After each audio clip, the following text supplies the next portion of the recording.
ይፋዊ የጥያቄ ደብዳቤ ለጤና ጥበቃ ሚኒስቴርና ለንግድና ቀጠናዊ ትስስር ሚኒስቴር። ጉዳዩ በሀገራችን ውስጥ የሚገቡ እጅግ የተቀነባበሩ ወይም አልትራ ፕሮሰስድ የምግብ ምርቶች ላይ ጥብቅ ቁጥጥር እንዲደረግ ስለመጠየቅ። ክቡራን ሚኒስትሮች፣ እኛ የሆሊስቲክ ጤና አድቮኬትስ ወይም ተሟጋቾች ወደ ሀገራችን ገበያ የሚገቡትን ርካሽ የተመጣጠነ ንጥረ ነገር የሌላቸው እና እጅግ የተቀነባበሩ የምግብ ምርቶች በከፍተኛ ሁኔታ መጨመራቸው እጅግ ያሳስበናል።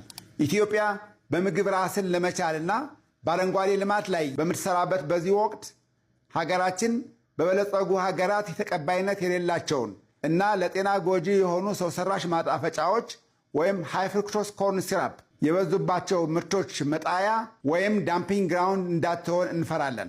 ይህ ሁኔታ በሀገራችን ላይ በማክሮ ሌቭል ደረጃ የሚከተሉትን ትልልቅ ሸክሞች ሊጭን ይችላል ብለን እንፈራለን።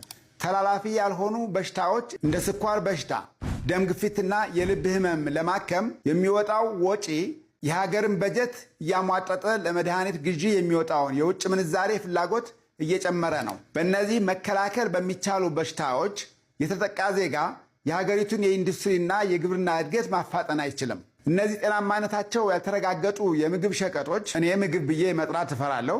ሸቀጦቹ በሚያመጡት የክሮኒክ በሽታዎች ምክንያት በአሜሪካም ሆነ በሌሎች ያደጉ ሀገሮች እንደታየው በሀገራችን ሄልዝ ኬር ሲስተም ላይ ጫና ሊፈጥሩ ይችላሉ። ስለሆነም መንግስት የሚከተሉትን እርምጃዎች እንዲወስድ በአክብሮት እንጠይቃለን። አንደኛ፣ የጃንክ ፉድ አዋጅ ይጽደቅ። በምርቶች ላይ ግልጽና የጤና ማስጠንቀቂያ ምልክት እንዲደረግና ሕፃናትን ያነጣጠሩ ማስታወቂያዎች እንዲታገዱ የሚደነግገው ሕግ በአስቸኳይ ሥራ ላይ እንዲውል እንጠይቃለን። ለጤና ጎጂ የሆኑና ንጥረ ነገር የሌላቸው ምግቦች ወደ ሀገር ውስጥ የሚገቡበት መጠን በጥብቅ ይገደብ። በሀገራችን የምግብ አቀነባባሪና አምራች ድርጅቶች ጤናማ የምግብ ፕሮሰሲንግ ፖሊሲ መመሪያ ወይም ጋይድላይንስ እንዲወጣላቸው እንጠይቃለን። ጤናችን ሀብታችን ነው።